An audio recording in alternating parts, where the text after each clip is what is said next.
thanks for taking the time to join me Yeah, of today. course. Why don't you just introduce yourself? Where did you grow up? Yeah, sure. So I grew up in Boise, Idaho, and then I went to college at the University of Idaho. And I feel like most 18-year-olds didn't know what I wanted to do. So I got a degree in it was called virtual technology and design. So I like to tell my clients now that it's basically a problem-solving degree with a little bit of design melded in. And then basically right after that, I couldn't really find a job because in college I was mostly having fun instead of building a portfolio. Um, College, and college is meant for that though. Like people are yeah, there's always like a spectrum, right? It's like people super serious people go to the library every night, and then there's people that are like they're flunking out, they're partying, they're drunk every night, But I don't know. I think it's nice to have a combination of some of both to really I maximize your experience. yeah, I agree. And I went to a state college and applied for a bunch of scholarships. So it's not like I left college with a ton of debt and being like, wow, I just partied the whole time. Yeah. Okay. So yeah, kind of after I graduated from college, I couldn't really find a full-time job, and then I had a friend who was going to Colorado to. She didn't really ski or snowboard, but she had met a boyfriend who did, and so yeah, she was going to Colorado, and I was like, well, I'm doing nothing, so that's kind of how I got there. Yeah, take me with you. Yeah, basically, yeah. And something that, like, in college, I got a lot more into snowboarding and enjoyed it a lot more. And then that's just like, I remember just looking at the lifties, and in northern Idaho, it's freaking cold and windy and foggy, and like the sun's not out. So, like, these lifties now, like, I can't. It's just so funny that that was my headspace where I was like, they're shoveling snow in these terrible conditions, and I'm looking at them being like, oh, I want to be them. So that I feel like that just followed with me, and I was like, oh, I just want to snowboard. I just want to like be in the mountains. And so when that opportunity presented itself, even though I didn't really know I wanted to, I was like, yes, I'm going. This will be great. Yeah. And that's where you met your now husband. That is, yeah. So he was a ski instructor. I was a snowboard instructor, and yeah, that's how we met. And then, stories on stories. We started going fishing together and hiking and camping. And, I didn't want a boyfriend. So I was like, you're not my boyfriend. And he's like, okay, we're dating, but sure, whatever. I'm not your boyfriend. And then, yeah, He hung in there things and happened. stuck with it, huh? Yeah. And Persistence. it's kind of funny because like I think back on it and it didn't seem crazy at the time, but we actually bought our trailer together, which was like 5,500 for the empty shell at the time. Like after dating for I don't know 6 months, which yeah, I like if someone told me that they were doing that with their boyfriend, I'd be like, let's not. That sounds crazy. But I don't know. In my head, it just made so much sense, and like we got along so well, but we had never. That's like lesbian warp speed in my community. We call it Lesbian warp speed. Okay. we call it U-hauling, right? It's like the joke in the LGBT, mainly women shacking up together very quickly. They call it Okay. U-hauling, right? You just throw all your shit into a U-haul and you move in after 6 months. So you guys threw all your shit into a a trailer and hit the road. Nice. Yeah. So So we what? actually. Sorry. Go ahead. No, go Okay, ahead. we didn't actually hit the road until we were like a year into dating, but yeah, we like bought it and made these plans, and we had never lived together. And yeah, it's just if a friend told me that, I'd be like, you're insane, please don't do this. And I'm sure our parents were like, what the heck is happening? But Yeah. I don't know. We were just so It all excited worked about out. the adventure, and like I always joke that I wouldn't have moved in with him for like 3 years if like it was a regular thing, because I would have thought about it and been like, no, we can't do this. But like with the whole exciting adventure side, we were just like, let's do it. Let's just jump into it. Yeah. Yeah. I'm glad it didn't end up like you know about Gabby Petito. Everybody heard about that and followed Yeah. that. And then Netflix maybe a month ago released their documentary on that whole case.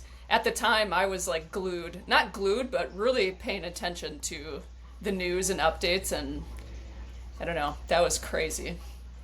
Yeah, I agree, and it's so weird because I feel like they can't release certain things about the case, and you're like, ooh, I bet it's this, or I bet it's this, or like, what's happening here? Why don't we know this? And it's like, well, they do know that, but they don't want to share it with you Right. because they Yeah. need it not to mess up their investigation. But yeah, during that time, I felt like a lot of people who were living van life were like,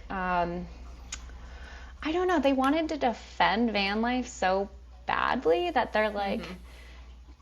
van life doesn't cause domestic violence and all this stuff. And it's like, well, let's actually, step in the other shoe where if you're with an abusive a partner, like living on the road is so isolating, and like who do you reach out to? And like you just spent so much time and money and effort getting into this like whole thing, and maybe people told you not to do it, and then your relationship starts to fall apart and you're like nervous to reach out to people. So I think a lot of people like got defensive for the wrong reasons when Mm-hmm. that was all happening.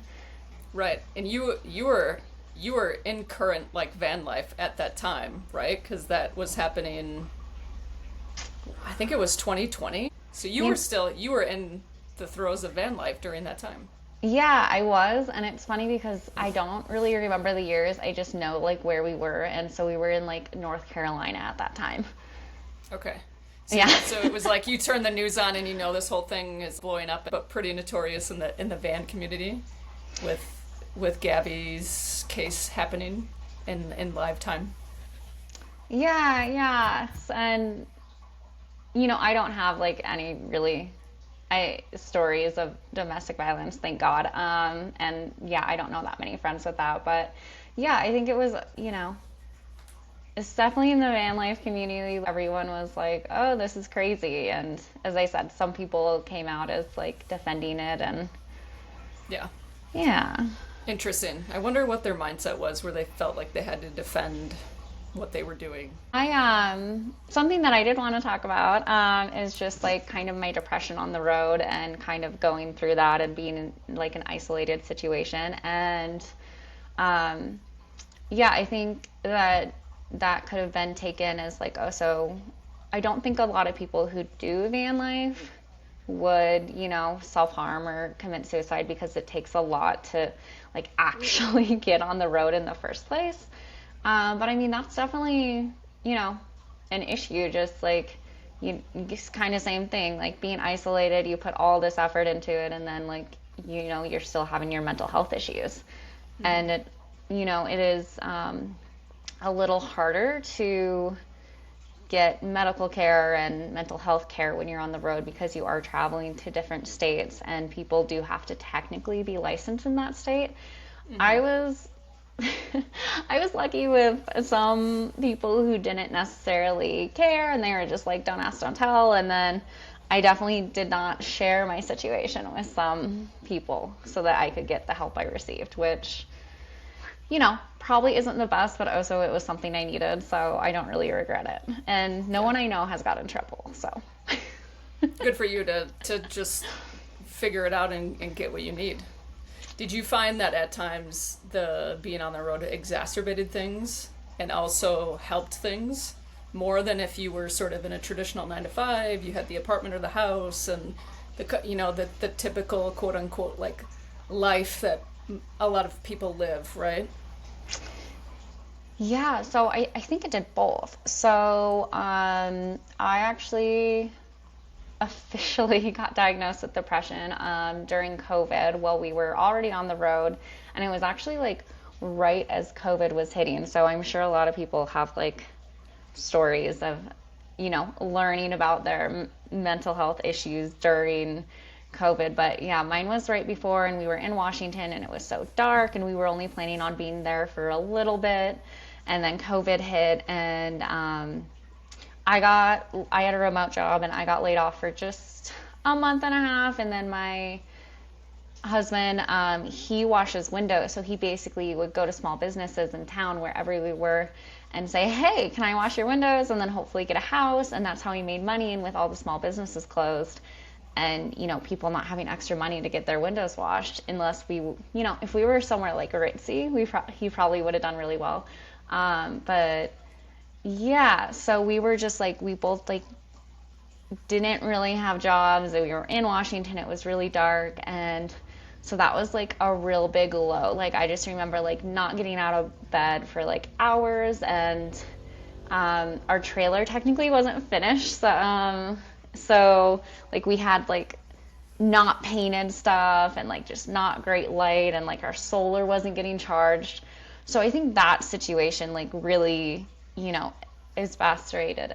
That's not how you say that. Made it worse. Yeah. So, Yeah. you know, there were those parts that I really struggled. And then there were other parts where it's like, we're out in the middle of nowhere. And this was a little bit more after that.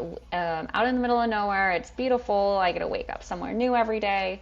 So there were definitely parts that were exciting and thrilling and awesome that I think really helped me. And then there were just times where you're isolated and you feel alone. Yeah. Feel that. Let's rewind a little bit here. I want to Sure. know more about when you were describing your setup. I want to know about that. But before you sort of describe your setup or how you decided, did you build your own setup, or did you built your own setup? You're kind of nodding. So we'll get to Yeah. that. So Okay. pause on that for a second, because before that, like, what kicked off your whole life on the road? I know you touched on it a little bit. Like, how did it come up? And then what was sort of your plan? Okay, let's do this for 5 years, or let's do it for 6 months and just see how it goes. Take me through that a little bit. Yeah, so I would say we didn't have any like real intense plans. So basically, my husband had wanted to do some sort of van life, and he'd been talking to his friend about, like, they joked about he always wanted a trailer. So getting a trailer and then having bunk beds and having like the two guys in there. And it's so funny because that would have never worked. But you know, just joking about it. And so he kind of, we were dating and he was telling me about that. And, you know, during this stage, I was feeling my depression, but I didn't really know, I didn't have words to describe it. And so basically, I was working a ton. I had 4 different part-time jobs, so it was kind of, you know, I wasn't making overtime, even though I was working like crazy, and I had one day off. And I was just like taking a hike with my dog, and I was like, it's so nice to be outside, and I live in this beautiful place, but I can't even enjoy it, like, you know. And so he had told me about this idea, and so I called him and I was like, hey, how serious are you about like the whole living on the road thing? And he said, dead ass. And I was like, okay, let's do it. So he like already had in his head like the trailer and that idea. So basically he was having a little bit of roommate issues, and so he moved into this freaking trailer. It was, okay, so it's 8 feet tall on the outside, and then 16 feet long, and then 8 feet wide. I think that's right. And so he moved into it in May in Colorado, which is not warm. He had like no heater. The first thing we put in was this little wood stove, so he could have a heater, but basically he just had like a bed frame and plywood and no windows, and like it was honestly like it was pretty depressing, but he was so excited to be in it. And he basically kind of just lived at my apartment during May until it was warmer. And then yeah, we just like really slowly built it out as we had money. It's funny, when you're traveling, you meet so many people who they had a decent chunk of money like saved to do this, or I know some people like they sold their house, so they had a bunch of money to make like their dream van. And we definitely like budget built everything. I feel like we were kind of like, you know, not the dirt poor dirt bags, but we were pretty broke doing everything. And so like the build was slow. It probably took us 2 years to get it where we wanted it to be. And yeah, it was just a shell. And so everything in there was built by us. We bought cabinets that were pre-made and stuff, but you know, basically self-built, mostly by my husband, but yeah. So did you tear everything out? This was like a camper, or it was just What was it like when you first purchased it? Yeah, that's a great question. So, so we still have, we're actually selling it. It took a long time to let go, but we're excited to Oh, sell it. And then my husband's going to get a van instead, and it's going to be like a work van slash adventure van. nice. But so it's just a cargo trailer. So basically a toy hauler. It has the like big flat, door, which we wanted like the open doors, but then you couldn't get like a V-nose, which was so much nicer for like driving and wind resistance and gas mileage. But yeah, so it was just like a plywood shell and like very heavy, steel bars, which is like the opposite of like campers. Like campers are so light, and like people talk about how like every time they drive something breaks. So ours was the kind of the opposite of that, but we had to have like a heavy duty truck and to pull it and all that stuff. Okay. All right. And then you said you didn't really have a plan, but where did you guys go first? Like you took off from Colorado, and then where did it start? Gosh, yeah. So it actually, it's like a really sad starting story. So we took off with me and my dog, who is right there. He's a hound. Oh, And cute. then my husband and his cat. And the first place we went was I love hot air balloons. And so in New Mexico, there's a hot air balloon festival in October, I think. So we drove down to Albuquerque, and that was like the first place that we really went. Like we had little side trips in there, but our cat got eaten by an owl, like literally immediately. So we Oh were in no. Albuquerque, and it just was not a great start. And then we went up to Bend, Oregon, which we loved. We went up to Washington. That's when COVID got hit, and we were kind of stuck in Washington. Um, and then we went like all the way to, well, we went to Arizona and then back to Colorado and then all the way over to the East Coast, because we had like a wedding in a year from when we left that we're like, okay, we'll be over there, on the East Coast for that wedding. So we like really didn't have that many plans. Okay. Yeah, you just kind of wherever the wind took you, plus the wedding, the year from when you started. Okay. Yeah, yeah. That's basically, people were like, where are you going? And we're like, well, we have I to don't be in know. North Carolina in October of this year. Yeah, they're like that's 6 months from now. So what's your Yeah. what's your plan? How long would you really kind of stay parked? You'd get to a place and then you'd pull up Google and be like, yep, these are all the places and things we want to see, or based off of friends' recommendations or people you follow on social media. What did that look like? Yeah, that's a great question. So I feel like it was a lot of it was by the seat of our pants, but we were very limited by our jobs. Jobs loosely. So basically, I had to have a cell phone connection because I didn't. I'm trying to think when Starlink came out. It wasn't that long ago. It hasn't been around that long. Yeah. I don't think it was really like, I don't think people had it when we started. So yeah, I needed cell phone service. I got a hotspot on my phone and unlimited data and everything. Or we had to be close enough that I could drive into town and go to the library or the coffee shop or whatever. And I have something to add. Remind me. Okay.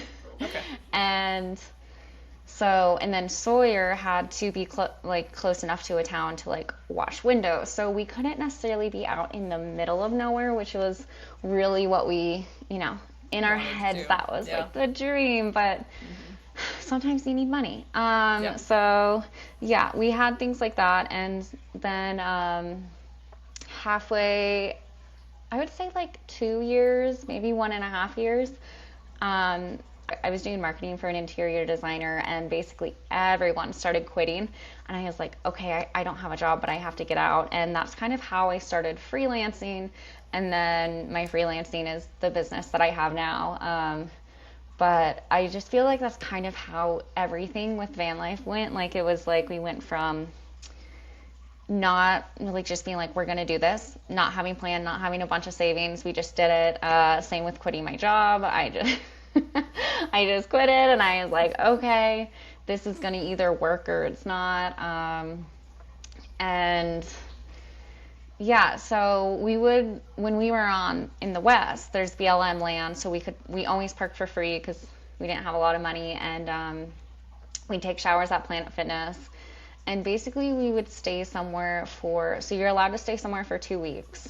And then every state has their own restriction on how far you have to move. And I think they're all starting to move towards, unfortunately, that you have to move to the next national forest, which means you have to move really far. But when we started, it was like, at least in Colorado, it was like 500 feet.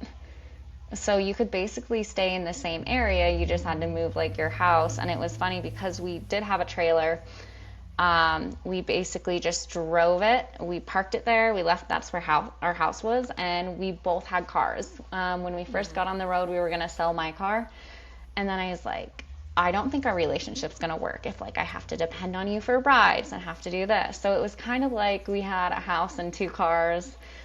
We both had our own animals. As I said, the cat died, and then we got a new cat. He might come join at some point. He's more than welcome to make an appearance. We'll see. But yeah, so he was a kitten, so he actually loved living on the road. But yeah, the one thing I wanted to say was, and especially like kind of rolling back to the Gabby Petito story, like I had my freedom with my car, and I don't know how couples do it where they just have the van. Unless if you were vacationing the whole time, like that sounds great, but like, wanting to do your own things, and, I'd go to yoga classes in town, and I don't know, it just sounds so hard, and I know a lot of people who did it as a couple in a van, and I think it's crazy.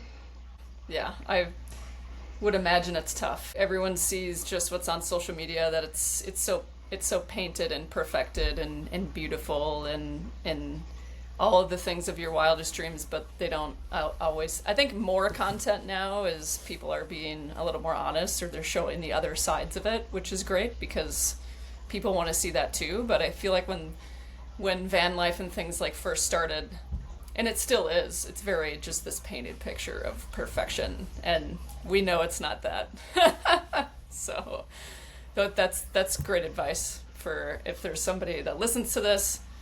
Listen to Bekah's advice, think about that, suss that out, iron it out before you hit the road, I guess, or I guess you could always figure it out on the road too. In our correspondences, you mentioned gross, funny, and terrible stories, maybe one for each category, or just pick one of the categories. I, in particular, love the gross category. Oh, okay. But the grossest one. Okay, so our first, toilet situation, I would like to call, is a person litter box instead of a cat litter box. And so basically you just, and another thing in the composting toilets is they have a funnel for the urine, so it goes somewhere else, so that basically everything else can dry out, and then you cover it and then it doesn't smell. So we had the, bag that's just the, basically turds and dirt in the back of the truck because it was full, so we had to get a new one, and we hadn't been in town to get rid of that one. And I was moving stuff back there, and somehow my hand just got poked into that thing, and it was just all the way, submerged, not all the way, but a decent chunk of my hand. And I was just I'm gonna just pretend that this is all mine and not my husband's at all, and just, yeah, it was nasty, and we were out in the middle of nowhere, so. Yeah, just yeah. Tell yourself a lie to get through it. Yeah, so that's kind of my grossest one. And I think the funniest one, I'm going to steal someone else's story, but I had a friend who she was had all this plans to go to this campsite. They drove out there, it was already night, and then they get there, and there's a dead decomposing cow. And so it's just okay, well, not gonna camp here. So I just feel the amount of times that things don't work out, you didn't even have a plan B, because you're not thinking that they're not gonna work out, but just having to figure it out, I think is the thing that like van life has given me so much to like to this day. And I was actually laughing about just life not working out because I took a road trip with this, just me and my dog in my little car, and my tent zipper broke, and I was like, I'll just duct tape it up. And so I'm in my tent, it's like completely duct taped shut. It's all good. I'm in my sleeping bag, and then the wind starts blowing, and it's just like coming apart, and I'm like, okay, well, I guess I'm getting a hotel now.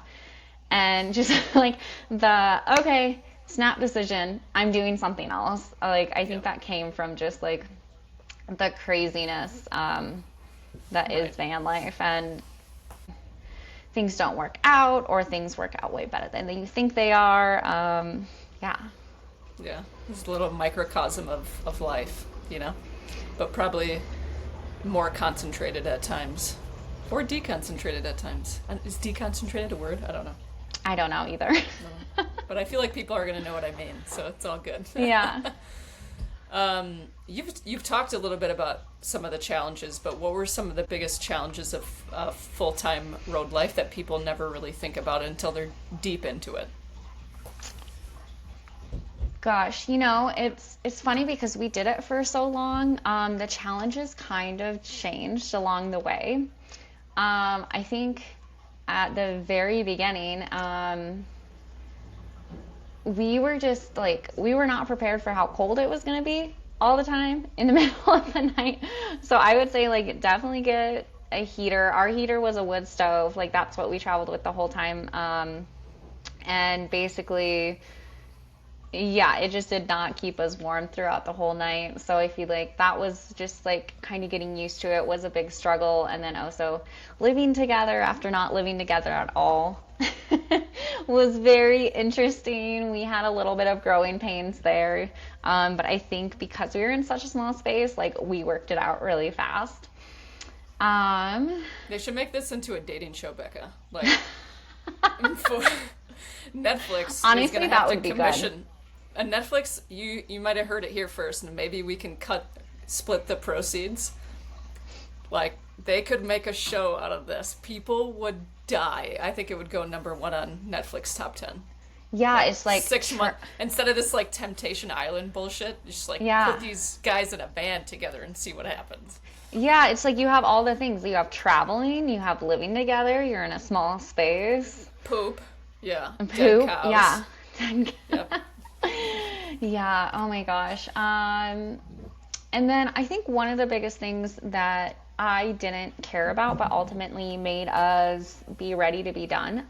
You asked before, was there a plan of how long? And there never really was. I mean, we were for sure going to at least do it for 2 years, I feel like, in both of our heads. But then after that, who knows? And the reason the 2 years was kind of like on the docket was just like, we wanted to do like the whole US. And it takes a long time to drive over there and drive back.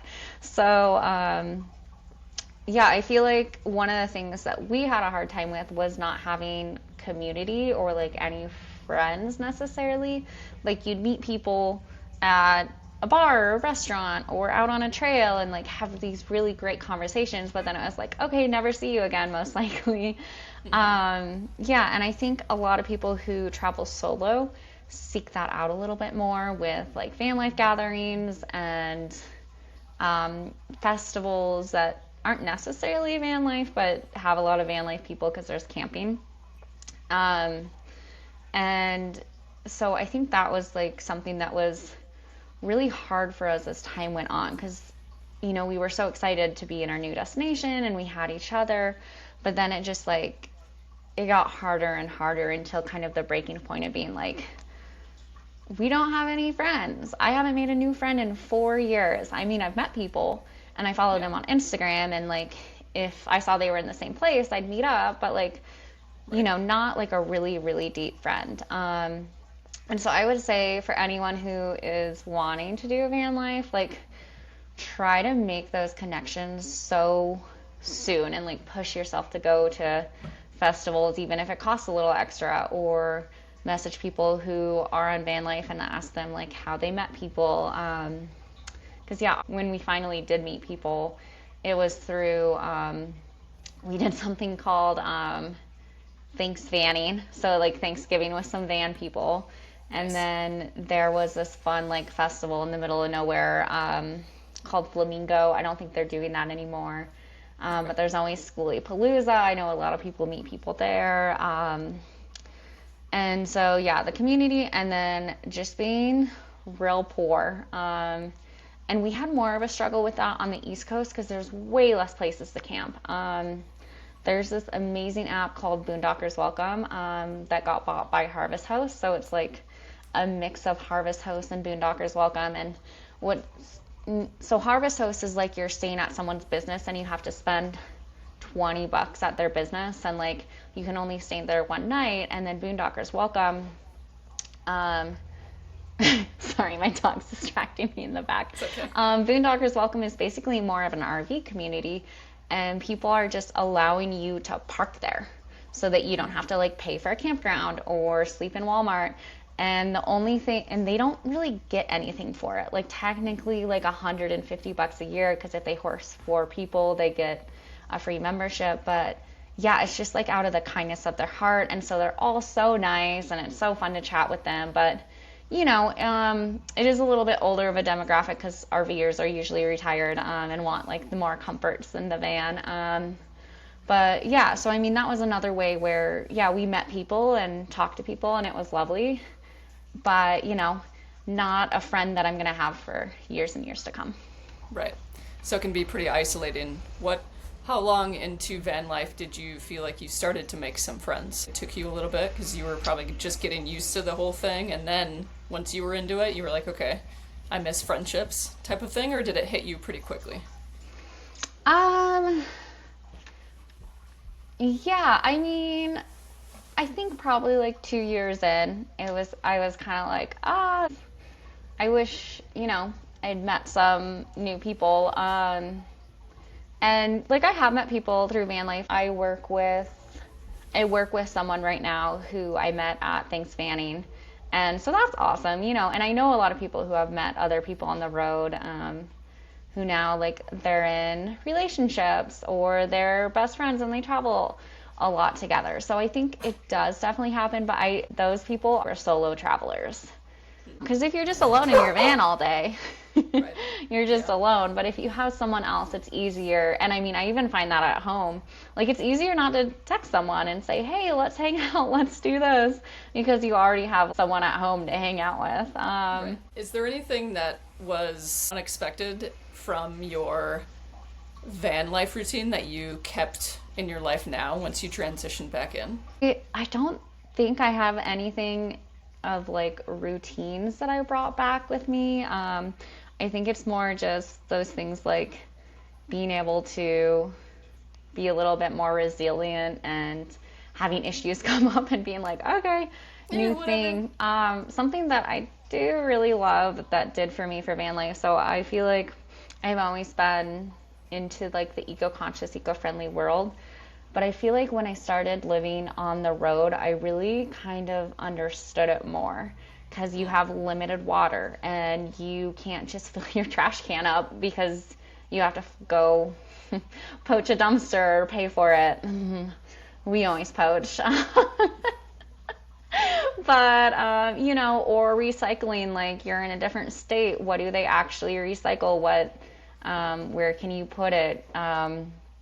And so just like limited resources like that. So that's kind of when I really got into that eco-conscious mindset, and something that that I really wish I brought with me was how much water I saved. Just doing dishes, like if I am a little more conscious than I used to be, of course, but just turning on the water the whole time that you're doing dishes, by hand or something like that. So that's something that I really loved, being able to see how much water I used and see how much trash got accumulated over a week, and kind of just being really,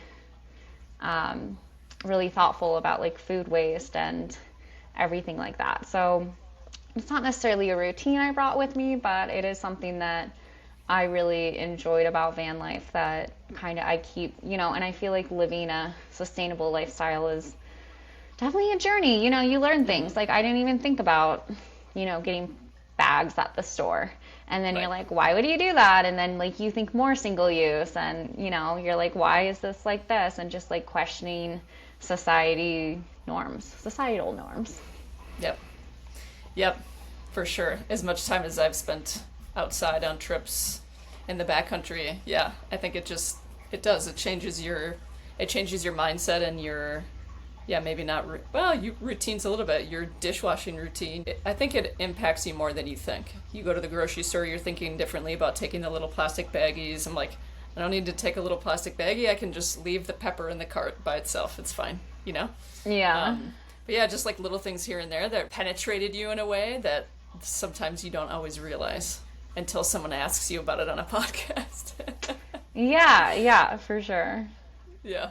Was there ever a time in your 4 years that you seriously questioned the whole lifestyle? I mean, I think our hardest thing the whole time was money. We were very broke, just the whole time basically. And so, there were times where we were in the South, and so Sawyer wasn't having as much luck washing windows, and he was just really stressed and struggling, and I'm just racking up credit card debt. And so that's when we did decide to take like a seasonal job. We were still living in our trailer, but we were at a campground. So we were kind of staying put for like 6 months. So the last year we did 2 seasonal jobs and then had breaks in between them. So one was at a campground, and then one was actually in South Lake Tahoe at Heavenly. We went in, we're snowboard and ski instructors, and we had to get a place where we could plug in. Yeah, which was funny because the first place we went was in this like trailer park. The cops are called all the time, and like the people who are charging you rent are just trying to screw you all the time, and you're like, oh my gosh, is this what It's people like an deal episode with? of The Sopranos, yeah. Yeah. So yeah, our last year when we were like not doing well and we went and got jobs, I mean, we were a little bit more stable. And then we did have friends and stuff, and so I think that was the start of the end of just like not having enough money to sustain it anymore, and then kind of staying in places. And then so once we were done at Heavenly, we didn't really know what we were going to do, and so we went back to our plan before of just traveling around, camping wherever.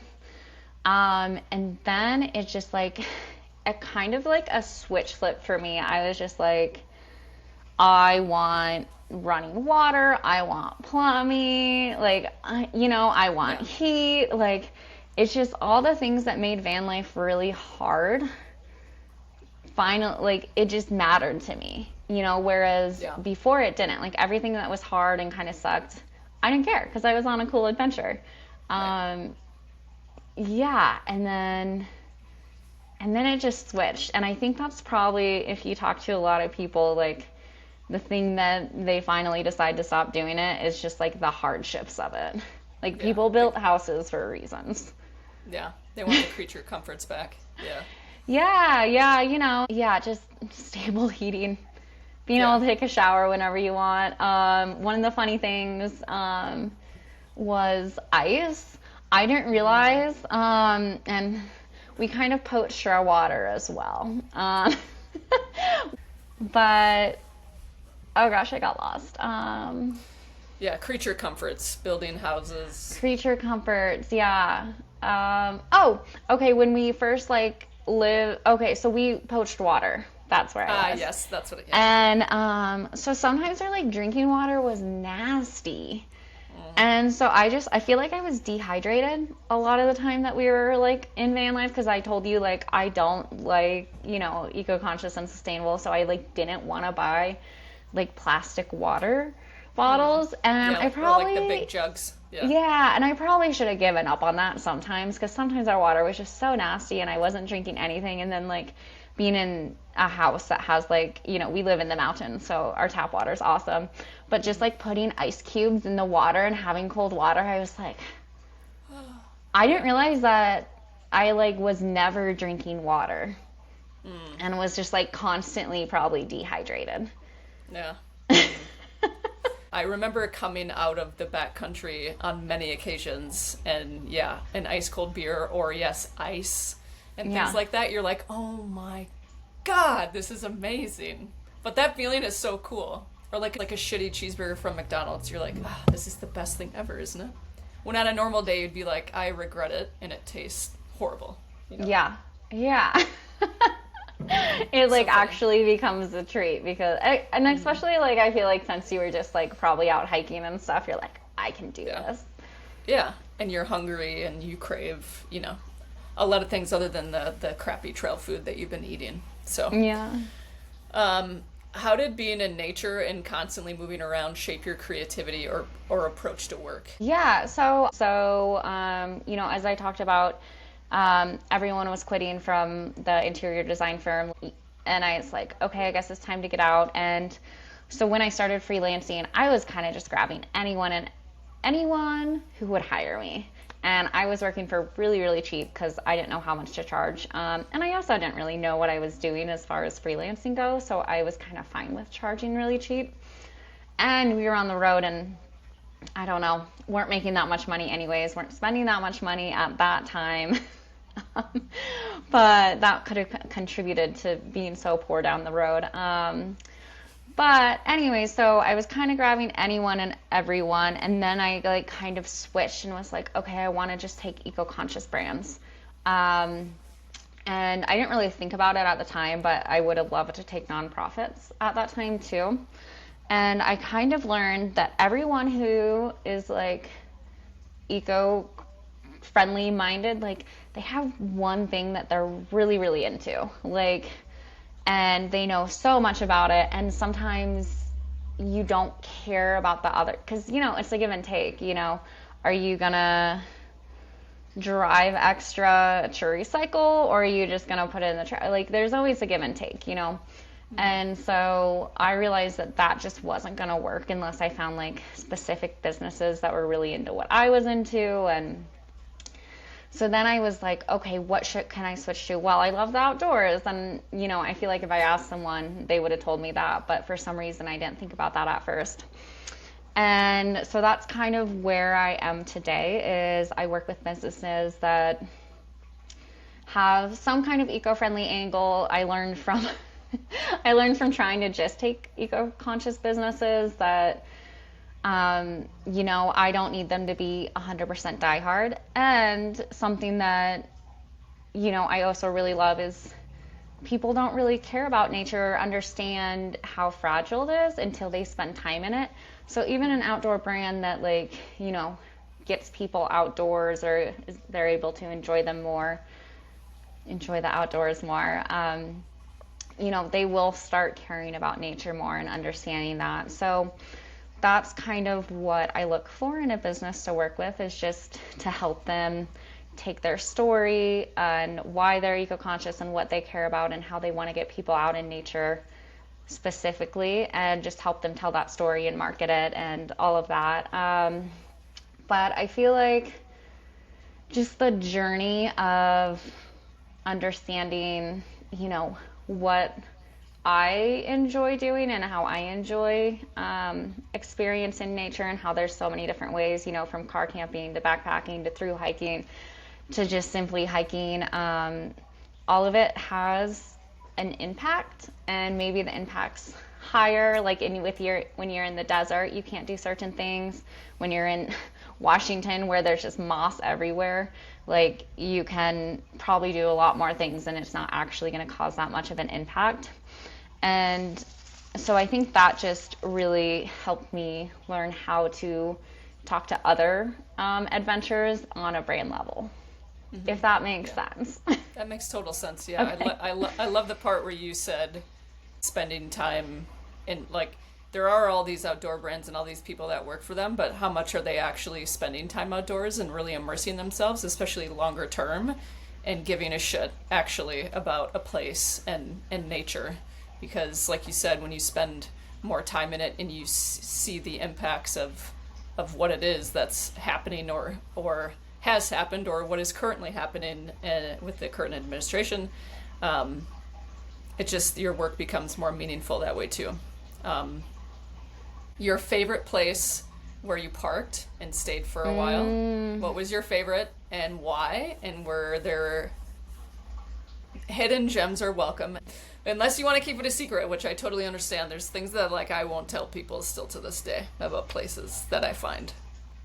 Yeah, and it's funny with like that and like geotagging and the sustainability of that and sharing places because obviously we want to share nature with people, but like where is the line? And I feel like Leave No Trace has done like a pretty good job about talking about that. Okay, so favorite places were always like the unexpected ones. So like my favorite example is Florida, and that's one of my favorite hidden gems that actually someone we met on the road told us about. So I thought Florida, like I don't know if you can tell, but I'm very pale, like with makeup. I'm always like the whitest shade. I always think I'm gonna be like number two, but I'm not. Um, so I thought, Someday. yeah. So I thought like beach, like Florida's like beaches, like I can't spend that much time in the sun. I'll just like turn into a crisp, even though I love it. I wish I could spend all day in the sun on the beach. But so I was thinking like Florida was not going to be that great. And then we go to Florida and there's all these amazing natural, like crystal clear springs, that have a ton of fish in them and you can snorkel. And I mean, and so we were in there in January, so it's 72 degrees is the spring. So pretty cold. Like you can't just be in there the whole time, but if you're moving, you can make it work. And I didn't know manatees were like gonna be in these springs and stuff. So it was like I had this like whole idea of what Florida was gonna be like and then was just blown away. And so yeah, this hidden gem is called Cypress Springs. It's in kind of the Panhandle area and it's in the middle of nowhere. So we didn't stay there that long. You reserve like there's 3 parking spots / camping spots. You reserve it online and then you can paddle. So you need like some kind of vessel. I guess you could swim, but most people had like a paddle board. We have an inflatable kayak and then you just like go down this creek and then you're like in this spring and it's just like so cool. That's so cool.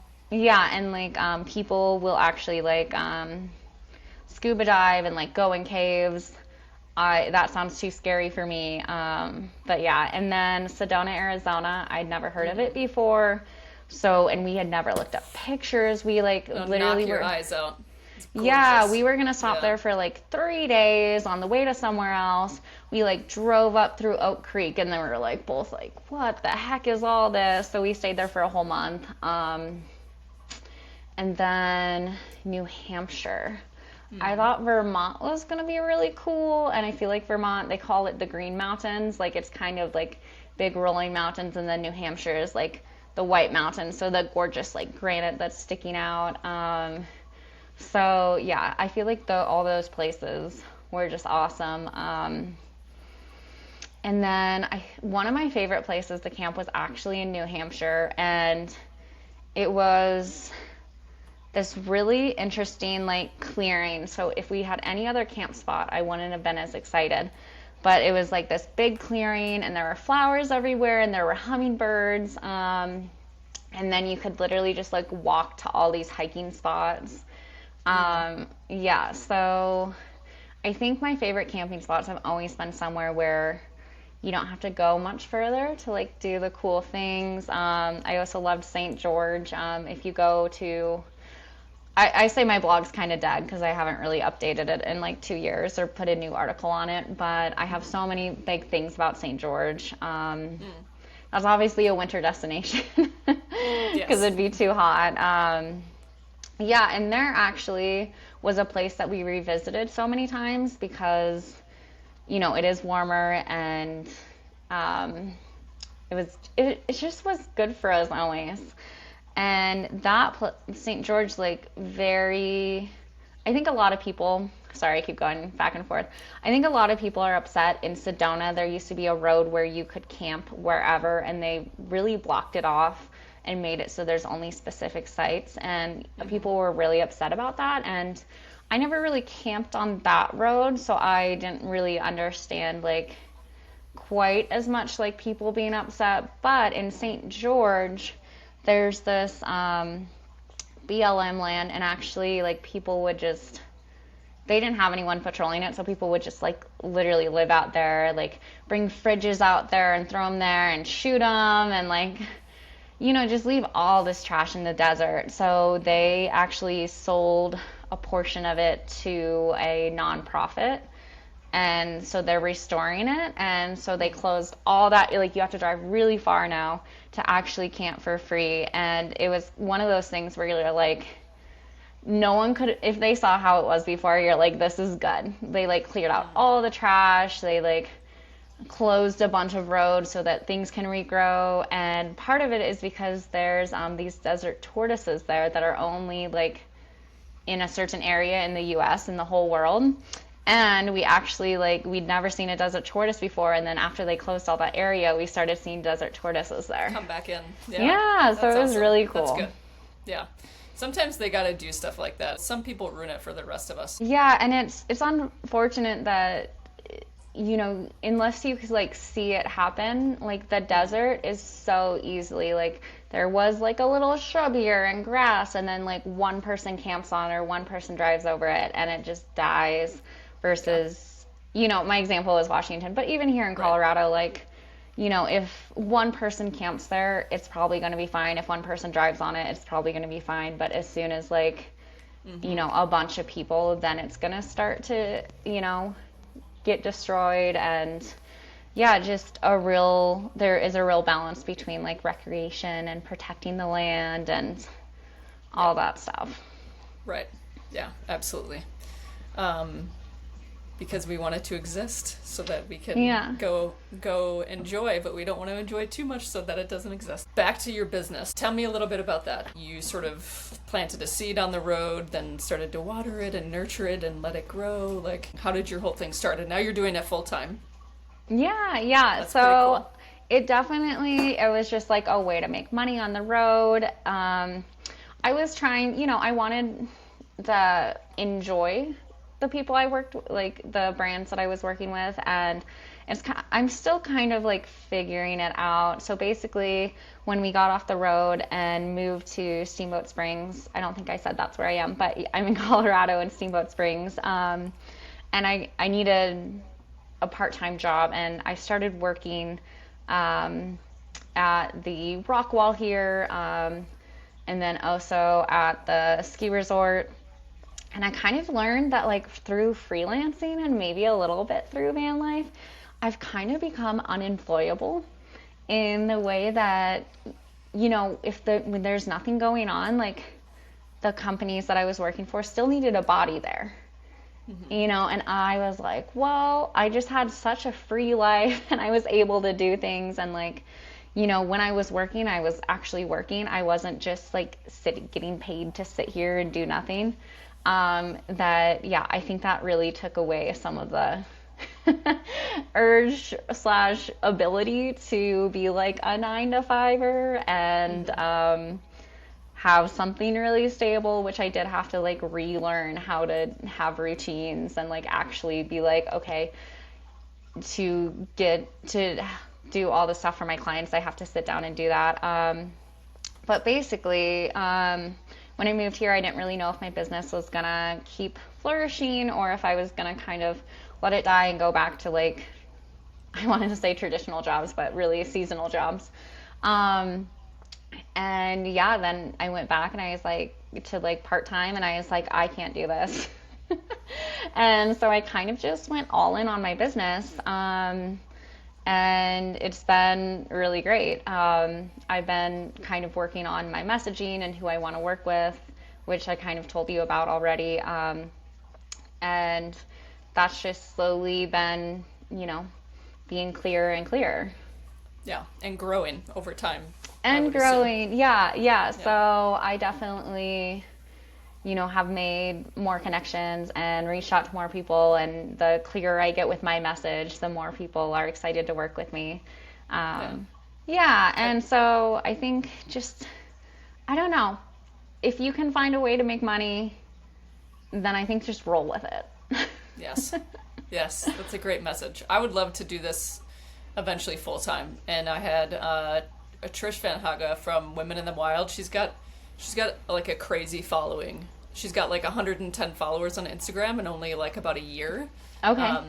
So I think her messaging was super clear, and like her process. You can listen to it. That's the episode that had all the echo and the feedback. Okay. Which was unfortunate because it was. I mean, all my episodes are great. But Trish and I were talking about how it's just really cool if you're consistent and you have an authentic purpose. That there's a lot of people that can get behind that, and it'll naturally just grow. So I think it's the same. It sounds the same for your business, but that's really cool what you're doing. Okay, last few questions. If you were to give one piece of advice before hitting the road to someone or to your past self, what would it be? I mean, I feel like there's such like little things like get a heater. Pay for the heater. I don't care. Also, I was telling you about like our water situation. Probably like suck it up and just like buy water sometimes and don't just be dehydrated.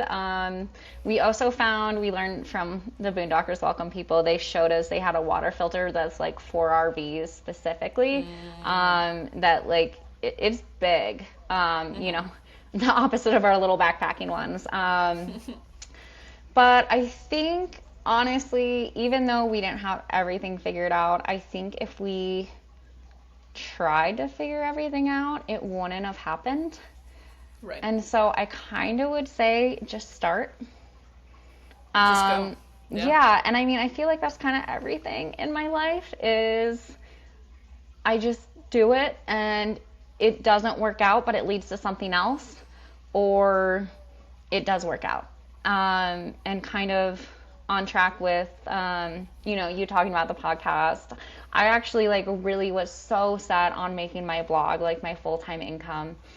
And even when I moved to Steamboat, I was like, oh, I kind of like really want to get into my blog and all this. And I was already freelancing. And then I went to this like, there's so much stuff online.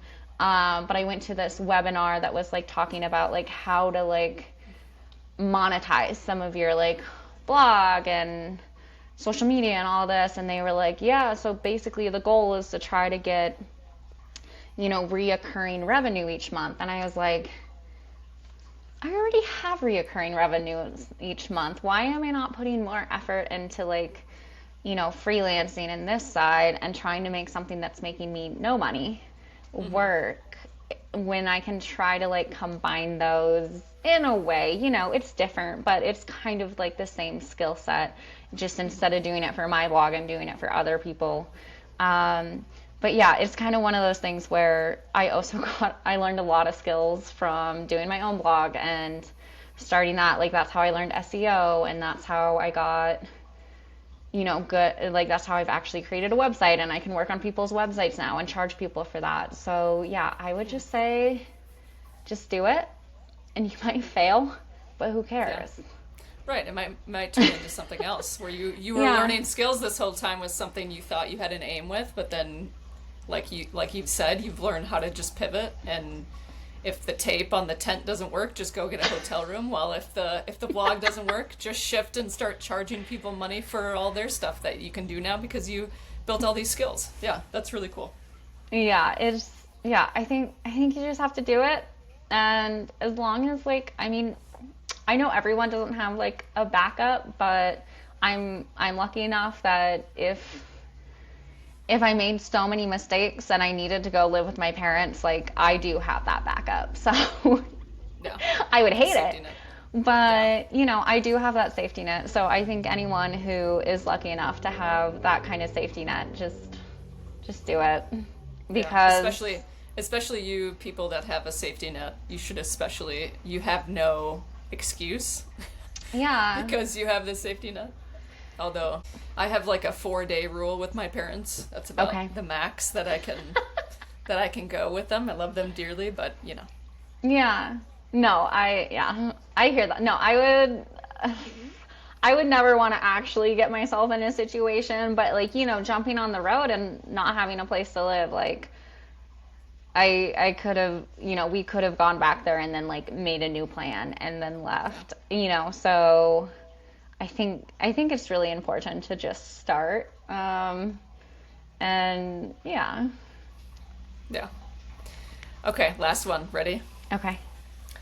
If you had an unlimited budget, I think I know how you're going to respond at Ooh, least with some unlimited of this. budget. Unlimited budget, and could design the ultimate dirtbag mobile setup, what would it look like? Ooh. It would have a heater and It would have a heater. a water tank. Yeah, so that's really. Maybe not too luxurious though, based off of what you've said, because that sort of was part of the fun, I guess, this time. Maybe this is a 2.0 now, right? Yeah, so gosh, I mean, it would matter if we were like weekend warring it or full timing it. So let's just pretend that we're full timing it and like rebuilding like the thing with but unlimited budget. Some of these rigs get like they're like have. I've seen one that's like $500,000. I'm like, that is a house. That's a nice house in most places. It's crazy. Okay, go look up Earth Roamers after this. Earth Rummers. Okay. They're in the millions. They like have big couches and like cool lighting and they're huge. Crazy. I think, okay, it's so hard because honestly, with a big dog, two people, and a cat, like the room we had, it felt like the littlest room that we could do full time. But I'd probably want to do a van instead, especially if we had like an unlimited budget, just because there were places that we couldn't really go because we couldn't. I mean, we could technically self camp. We slept in a lot of parking lots, and like, our cargo trailer looked like a construction trailer, especially with like ladders on the side. So except for if someone knocked and the dog started barking, we were pretty incognito. I mean, if you knew what you're looking for, you could see it, but I feel like we could get away with it a little bit more than a van. But the nice thing about the van is you drive to town, you do whatever, and then you pull in your spot at night. And like, rangers aren't working at night, so no one knows how long you've been there. Or you can kind of pull off on the side of the road a little easier. And so we never got to do the California coast, which was like big on our list. Plus, the truck and pulling the trailer was like gas in California. We couldn't do it. And then also parking in California, especially on the coast, it's a lot harder. So yeah, just kind of things like that. I think the van would make it a lot easier. Definitely. So we had gel batteries, which meant you don't want to run them past halfway, where lithium batteries, as long as you don't kill them, they're not going to get damaged. So, I mean, lithium batteries would have been sick. But also it's one of those things where like you can get away without it. Wanted a little couch and table section. I feel like I need to like show you the trailer and then be like, this would be different. But yeah, our couch was a little too small, so having a place to hang out that like felt comfortable, and I think a lot of people do like the bed table setup, and we didn't have that. We just had like a different couch area, and that was, I don't know, like something that could be a little bit more comfy to chill that wasn't the bed would have been really nice. And then I just thought if we could have had air conditioning, like some places were so hot, and it's like you go to bed so sweaty, and it's like, it doesn't really happen here very much, because I'm in a place, but I'm sure people in like regular houses feel this too. Just like you're sweaty and your partner's sweaty, and then they roll close to you, and you're like trying to get away from Get away from me. Yeah. Also, I think because of the unlimited budget, I would want some kind of shower system that was nice. Yes, heated water too. Yeah. Yeah. We kind of had a makeshift shower system. when we really needed it, but it wasn't, it was kind of just get all the sweat off you. Yeah. It was not pleasant. Not luxurious. Yeah. Not luxurious. Which, I mean, most fan showers aren't luxurious because you'd have to have so much water, but I saw one, and obviously it's kind of weird to say, hey, can I take a shower in your shower? But his was like a mist. And he was bald, so he didn't have hair. So I think that helped too. But his was like this like Save crazy time. mist shower, and that looked nice. So yeah, I think just little things like that. And then it's something, I think it's something because I worked for an interior designer, and we always talked about like layers of lighting. I think especially in a van, like you have cabinets everywhere and all this stuff, so you just really don't have that much natural light that can come in. Especially like, you know, if you're somewhere and you're like, oh, I'm gonna open the door and work, but you can't like necessarily work on your computer outside because the glare's so bad. It's just all these things that you like imagine it being beautiful, and then you're like, or like the bugs are biting you, so you have to like be locked in there. Yeah. But yeah, just like tons of lighting, Yeah. which I guess Okay. goes with the batteries. Yeah, that makes sense. More of the creature comforts, like you said, that was the hardest part, and that sort of made it stop. Anything else you want to plug, or last bits of advice, thoughts? Yeah, so I mean, I definitely, before I gave up on my blog, and maybe one day it will come back, who knows.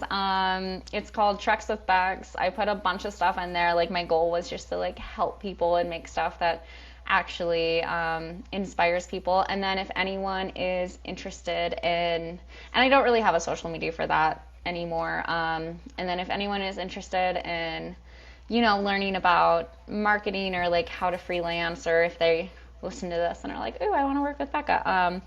My marketing business is called Ecoteric Marketing. Obviously, that eco-conscious part is such a big part of like who I am and my identity and who I want to work with. So if that speaks to anyone, yeah, there's that. Absolutely. I'll put all that in the show notes so that folks can be directed to that. And otherwise, thank you so much, Bekah. This was so much fun. Yeah, you're welcome. And you should remind me to send you a video. I have a video somewhere of like our trailer, so people Yes, I can wanna actually see it. Yes, we'll put all of those things in the show notes. Okay. Yeah. Thanks so much for your time. Yeah, you're welcome. Thank you. I was a little nervous about this, but this was super fun.